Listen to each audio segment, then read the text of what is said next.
Nick Reiner is not the only drama playing out in Hollywood. Netflix is on the offensive, trying to prove it's the better buyer for Warner Brothers Discovery and would not have a monopoly over the streaming world. Take a look at this chart from Nielsen. If Netflix and Warner Brothers were to merge, they would have a combined TV viewing share in the U.S. of 9.2%. 1.2% of that share would be from HBO and HBO Max. But that still would not be enough, even if they were combined, to top YouTube and Disney. So these arguments that Netflix would be totally dominating the streaming world don't quite hold. Meanwhile, WBD is now recommending shareholders reject Paramount Skydance's all-cash bid of $77.9 billion at $30 a share. Joining me now, Wedbush Securities Managing Director of Strategic Planning, Michael Pachter. Michael, you've been watching what we've called the Hollywood hot mess, but Netflix, has it been doing the right job getting its narrative out? I mean, they've taken the high route, that's definitely sure, and it looks like it's working because Warner Brothers Discovery today said, forget it, we're not interested in the Paramount Skydance, which is a hostile bid. Well, I guess Netflix is doing the right thing if they got you to buy into it. So, you know, you quoted their percentage share of TV viewing, and then that's you conflated. From Nielsen. That's from Nielsen, though. I understand, but then you conflated all TV viewing with streaming. They're more than 50% of all streaming, and I don't think that we should include YouTube streaming. We should include YouTube TV. That's fine, but honest to God, Netflix and HBO combined are more than 50% of all monthly streaming subscribers on the planet, and higher in the U.S. They are bigger than everybody else combined. Their revenue is bigger than everybody else combined, and they will have a bigger budget for content than everybody else combined. So that's sort of like Amazon and Walmart merging, you know, and then making the argument, but, you know, people spend money buying cars and mortgaging their houses, you know, buying homes, and we don't sell those, so we're not competing with all spending. If Amazon and Walmart merged, the government, all governments would block it. That's what's going on here. And honestly, politics aside, there is no chance this thing survives regulatory scrutiny. No chance. Okay, that's a major statement. I need to back up a little bit to YouTube again and streaming. You and I may sit there and say, no, it should only include YouTube TV, but I am telling you, everybody under 30, and maybe even a few people older, they sit all day long and they are watching content on YouTube. And YouTube is the 800-pound gorilla. Oh, wait, how old are you, James? My floor director. Pretty old. Okay, James says he's pretty old and he's on YouTube all day long. So still, though, you look at the Walt Disney company. It, of course, has the Disney Plus. They've got 11.4% share. But what about Paramount? Do they even stand a chance now if you've got Warner Brothers Discovery saying, no, we are rejecting your bid? Yeah, I think they do, and for two reasons. One, you know, they're offering $108 billion, and the rejection said that the Warner board doesn't believe that the offer could actually be fulfilled, that they questioned whether Larry Ellison would revoke his revocable trust. That's just stupid. But if you're a shareholder, $108 billion is more than $83 billion.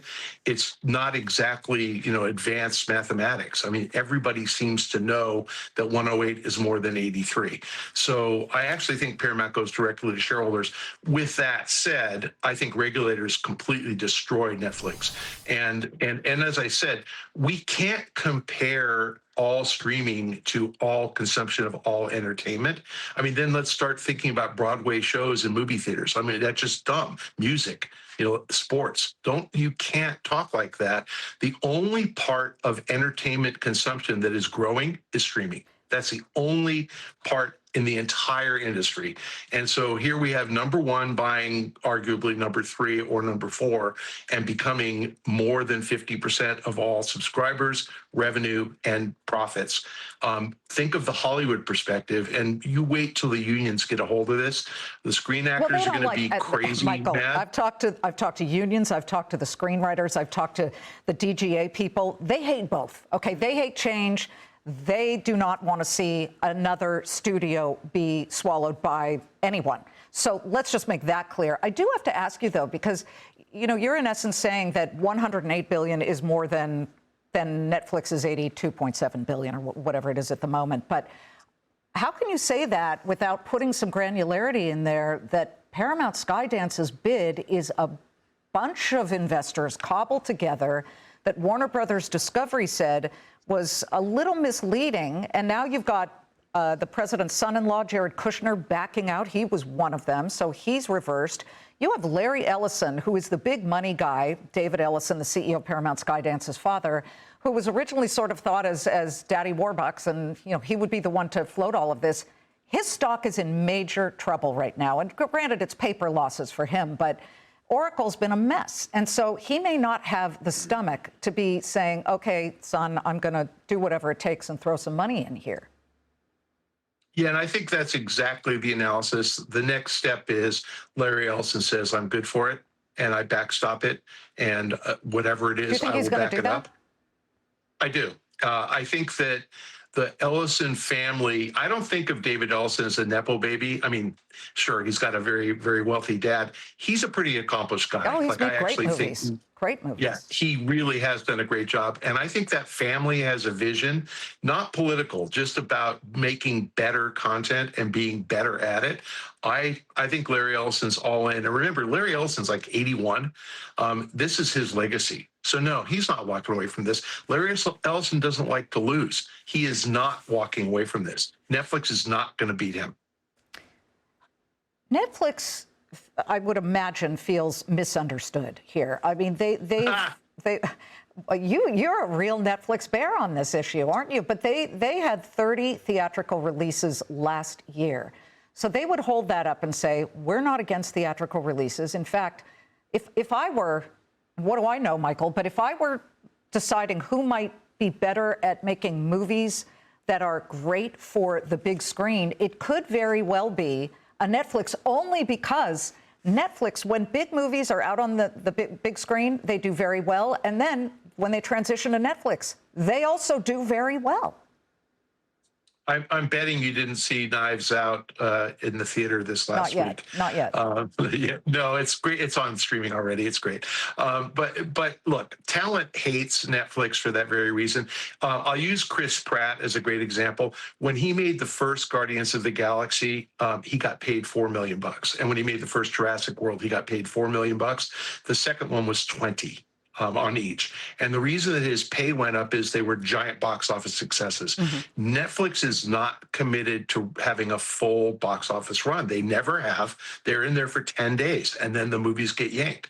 So if you remember Margot Robbie in I, Tonya, that movie was sold at the Toronto Film Festival. She had a clause in her contract. She could veto the sale of that film to anyone, and she vetoed the sale to Netflix because she didn't think she'd get Oscar consideration. She vetoed it. Allison Janney ended up winning Best Supporting Actor for that film.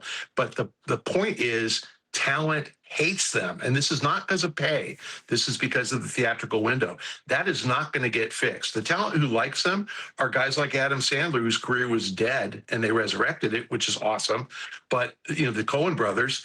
But no, you're not going to get big talent to back this up. So no, no one wants them to have more power. And if they have more than half of all streaming subscriptions and growing, everybody's going to boycott them. Problem, real problem. But I think, again, the talent gets to Elizabeth Warren and Bernie Sanders and AOC, and those guys make a lot of noise.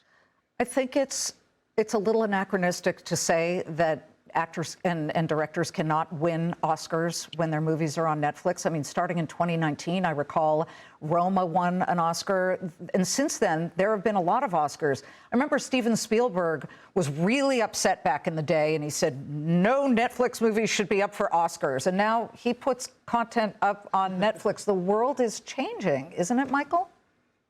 It is, and I mean the films that have won and done well. Coda did really well with Apple. I forgot the movie with Casey Affleck. He won Best Actor on Prime. But those guys had full theatrical runs. Netflix still hasn't won a Best Picture. Frankly, Frankenstein is up there. Like Frankenstein's that good, and it's won Best Director. Jane Campion for The Power of the Dog. I mean, that's That's pretty Yeah, exciting. yeah. No, it's happened, but again, it's fewer and farther between. And the talent, you're not going to see Chris Nolan doing a movie on Netflix. He's going to film things in IMAX. He likes the theatrical experience. You're not going to see M. Night Shyamalan film anything on Netflix. Not while they're hot. They will when they're desperate. So again, I think Netflix, it doesn't matter. I think that politically they lose. The CMA in the UK is going to block this thing. The Competition Commission in the EU is going to block it. I think the FCC, FTC, DOJ all block it. You know, I in think the this end, thing is dead on though, arrival. how about this, Michael? We're in a different world because of one person, and that is Donald Trump. And who knows? He's even said, whether any of us agrees that a U.S. president should be meddling and tinkering in potential mergers, but he said, oh, I'll be very focused on this one. He may be the decider. And remember how he reacted to Musk's buddy for the NASA, for the head of NASA. Yep, Jared he Isaacman. bounced the guy because the guy was a Democratic donor. I invite you to look up Reed Hastings, who I love. back, Reed though. Hastings. He's a visionary, brilliant guy. But yeah, he's tight with Kamala. He's tight with Newsom. And not to question his politics, but I don't know that Trump knows that yet. Trust me, Larry Ellison's going to let him know. So we'll see if Trump gets involved. I would be shocked if Trump backed Netflix on this deal. Yeah, just as a fact here, Jared Isaacman is back now, and he's already going through the Right, no, I saw confirmation it. process. No, I saw it. Oh, he was confirmed. And he's a very competent guy. He deserved it. Yeah. Michael, good to see you. And by the way, that Casey Affleck movie was Manchester by the Sea. There you go. Manchester by the Sea. Yes. Thank you, Liz. Okay, we'll be watching the Hollywood hot mess. We shall see.